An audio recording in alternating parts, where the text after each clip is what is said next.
Your boy here, Tyreek. Just wanted to stop in real quick, and wanted to kind of give you something.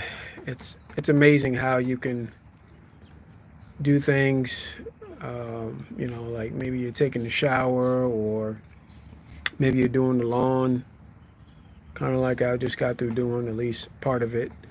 Um, Maybe it could be driving down the road for a while, and you know how you just kind of let your mind wander a little bit, and it's amazing how your supercomputer works.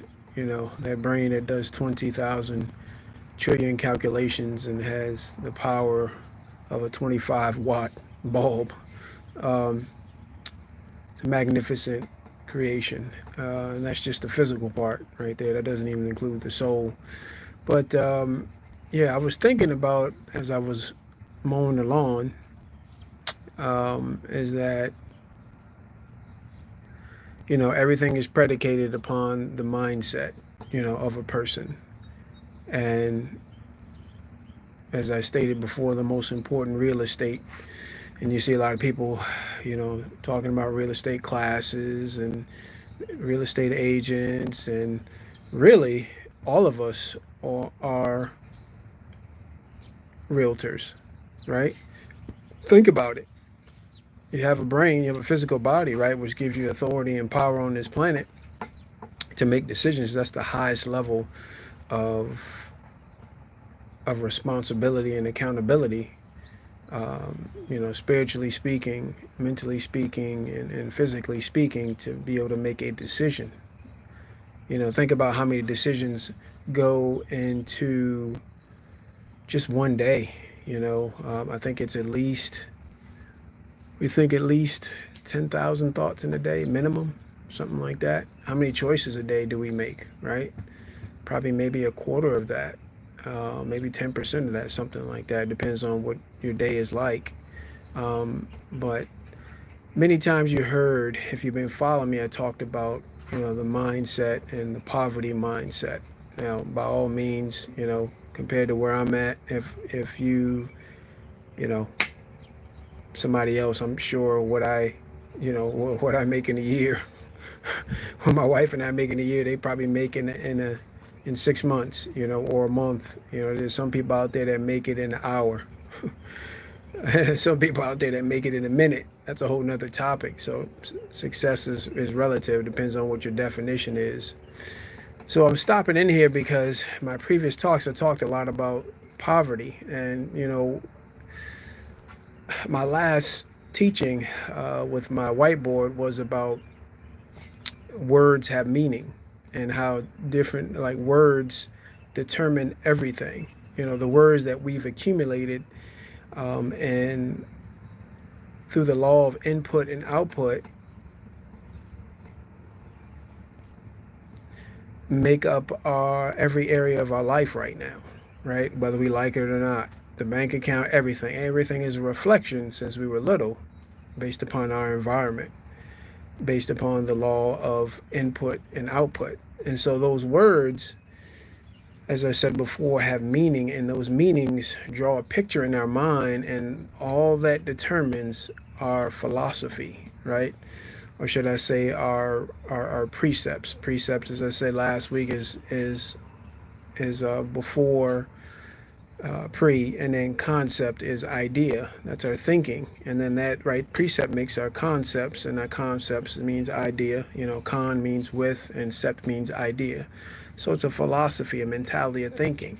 That decides everything in life, and that those decisions affect. They're like, if you ever been to a pond and you drop a small little pebble in the pond, right? It makes a little ripple effect. So it affects, maybe a foot, 2, 3 feet, you know, as far as a radius, and or circumference. And then you got, guess what? You get a little bit of bigger rock and you throw that in there. And so you get where I'm going. The bigger the rock, the heavier it is, the more impact it's going to make, depending upon how the force and how high you drop the rock into the water. So I'm saying that is that, you know, I, definitely haven't arrived nowhere near, but I'm growing, and I love that. Some of the people that I follow, they're people who have, they don't really talk about money unless they're asked, but as I said before, poor people talk about money all the time. Rich people talk about material things, and wealthy people talk about ideas. So poverty, even though we correlate that to the physical realm, it's actually not a physical. It's the fruit or a byproduct of a tree, right? And that tree that grew out of that ground came from one seed. And as I said before, a seed, as you guys already know, is a converting mechanism. It has an image on the inside of that. So I say all that to say this. So poverty, there's people all around the world who are poor just from the physical aspect, right? But they still dream, right? They still have a vision that was implanted in their mind, and they're trying to figure out a way. How do I, you know, make this thing happen, right? Everybody does, right? Everybody has ideas, Every human being matters and has value and has ideas. It's just a person that takes them ideas and writes it down and puts together writes that vision down in detail, no matter what their resources that they have or don't have right now. And then they say, okay, now I got, here's the what. Now I need to figure out, who can help me get to there, and then how can I get there, right? So hopefully you heard that. Hopefully you wrote that down. Um, and so poverty actually, in a way, if you think about it, it doesn't even exist. It all comes from greed. And if you know anything about the Kingdom Constitution, called the Bible, it's a government book. It's not a religious book. I know most of the world believes it's a religious book. I used to, um, but it doesn't. I'm being attacked by these gnats. But it's a government book, and so governments are part of a country, a nation, a state. And governments have militaries, governments have policies, social, economic policies. They have foreign relation policies. They have the head of a state, whether it be a president, a king, or a prime minister, and so on and so forth.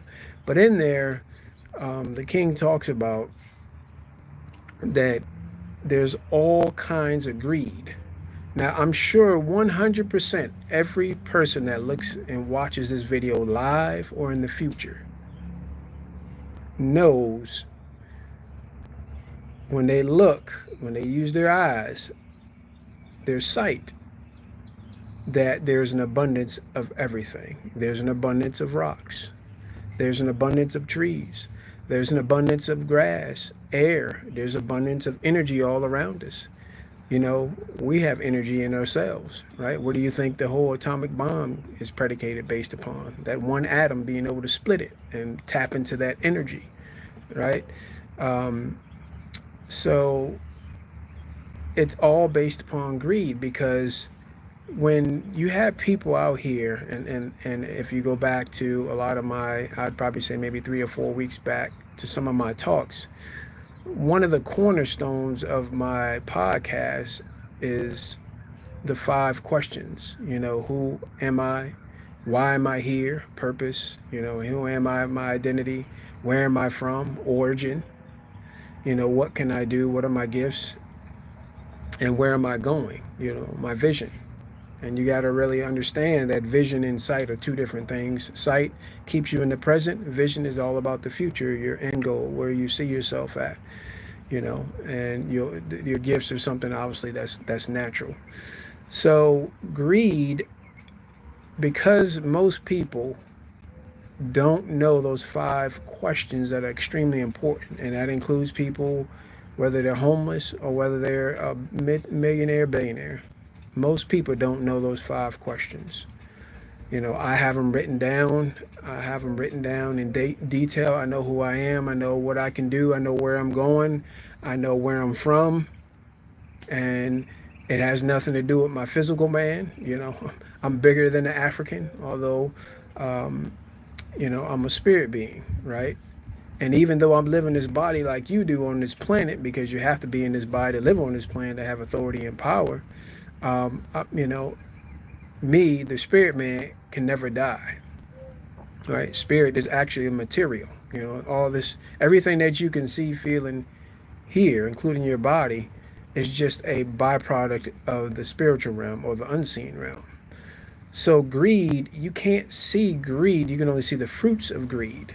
And as a result, you have poverty, right? You got 8 billion people, but why is most of the world poor? It's because of greed. So when you go back to Genesis 126 in the NIV version, you hear the king speaking. Well, let me put it like this. You hear the Trinity speaking and saying, it's called an anthropomorphism. You know, you hear the God the Father, God the Son, and God the Holy Spirit speaking and saying, let us make man in our image. In other words, we're going to make somebody that looks like us, right? Whether you believe it or not, it doesn't matter. It's true, right? It's just a matter of time before you find out or want to find out, you know. I believe most people, you know that there is a God, and they know he's intelligent. They know that they're created. But it's just, you know, it's a lot of mechanisms that don't want you to believe that, right? That put that in place, because once you verbalize that and you follow through with that, you become accountable. And most people don't want to be held accountable for their actions. Don't want to be held responsible, right? They want to blame somebody else. All you got to do is go back to the first book of Genesis, and you'll see where Adam, which is not his name, it's a title, but Adam, we all came out of that one man, that one seed, and we're just the forest of that tree, right? That came from that one seed, Adam. And he blamed, after he rebelled, and saying rebelled, committed anarchy against the king, Christ. As I said before, as it says in the Constitution, that he rebelled, right? And he blamed his wife, and then she blamed the serpent, right? She blamed, formerly known, his name is Satan, but formerly known as Lucifer, right? Who was the head of ministry, right? Music. And that's a whole nother topic. Listen to the music today in the last 10 years, 20 years, 30 years. Listen to the words, you know, all those words and those things that carry containers developed a lot of our meanings today and kept us in bondage, and continue to keep us in bondage in every area of life. And I know a lot of people is like, man, that's BS, that's this, that's that. That's okay, you know. So no, it doesn't matter. I'm not trying to convince you.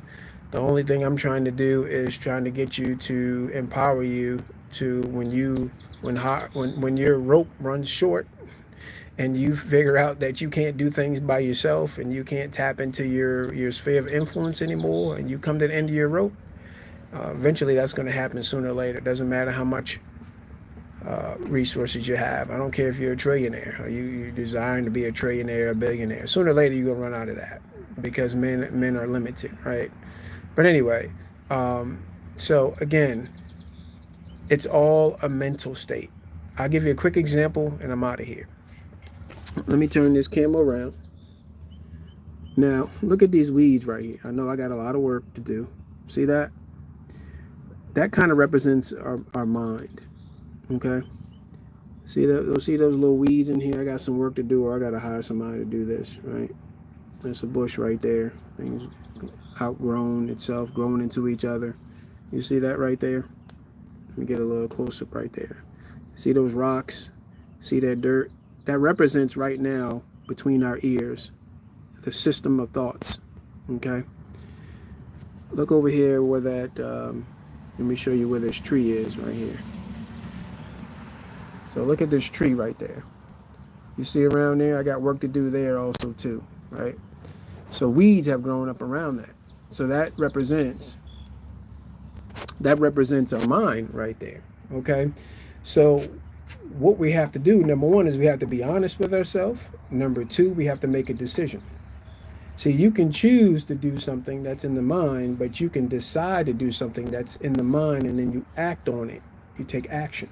application, right? And you do something about it and say, all right, I don't like where I'm at right now in this area and that area. I'm going to take this one area. I'm going to do what Tyreek says, and I'm going to empower myself. I'm going to stop blaming other people. I'm going to stop blaming my spouse, my kids, my next door neighbor, my boss. I'm going to stop blaming this, that, and I'm going to look in the mirror and say, bless God, I'm going to do something.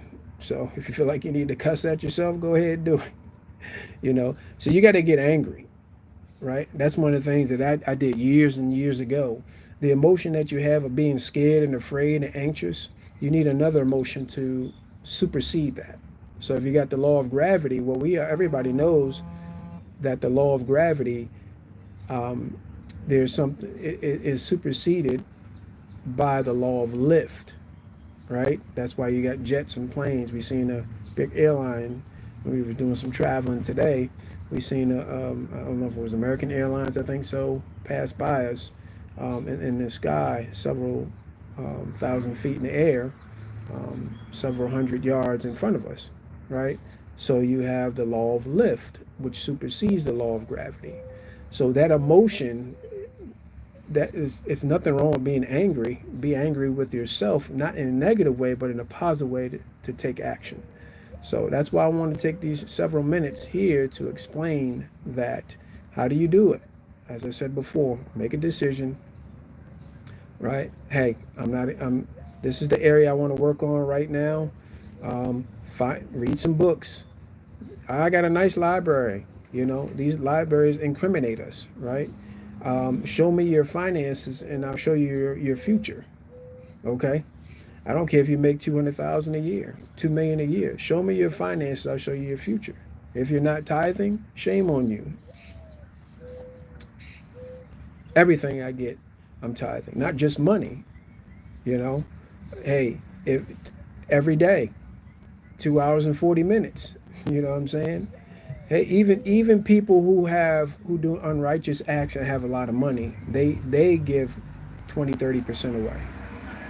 Now, probably for unrighteous causes, right? But they still give money away, and maybe even some righteous causes, maybe for some tax breaks or something like that, because they know the game. So they got knowledge in that area. So that's pretty much it, guys. But I wanted to kind of give you that illustration, wanted to give you some thought process that's helped me out to go from less than, I don't have time to get into um, my whole story, but some of you know that, less than 9 years ago, my wife and I and our kids, our son had just graduated high school, and we were in the parking lot, had no place to go, moving to another state because we were told to go to another state, away from family, away from everything, because, our seeds were being, they had too many rocks and weeds and things choking it, in the environment that we were in. And so we were told to move. And so that's what we did. But I remember that to this day, less than 9 years ago, I had no job, several $1,000s in the bank, 401k still that hadn't come in yet. That wasn't that much money, but it was something. Nobody was working. We were sitting in the parking lot making phone calls, trying to find a place to lay our heads. And we already told the previous owner in the other state that we were already moving. And in less than 9 years, our projection with our businesses is to be at least 1 million, of net. Excuse me, not net, gross. And so, yes, in less than 9 years. Now I know there's people out there that done it quicker. Now, only reason why I mention that is because a lot of people, why should I listen to you? Why should I follow you? Why should I listen to you? Is because guess what? I'm an eternal student, meaning that I learn everywhere I can go. Everybody I talk to, I try to learn something from them, and I've learned from other people. I've been mentored by multimillionaires for years, learned a lot of things, read a lot of books, paid a lot of money to do certain things in leadership course, all kind of things that I've done, and still doing, right? In the process of doing this book right here, outside the other things I'm doing, right? Got to start that also too, because I know there's other people out there that need to hear this because of what's coming financially, not just to the Western world in this country, but also to the different parts of the other world. On the other side, the eastern part of the world also too, the financial system, right? And so a lot of people see it, a lot of people can feel it, but I see it coming. I've known it for several years now, at least 12 or 13 years, probably a little bit more than that. Um, and so I just wanted to, I feel, I just implore you to make a decision and stop playing around, because regret is the worst thing.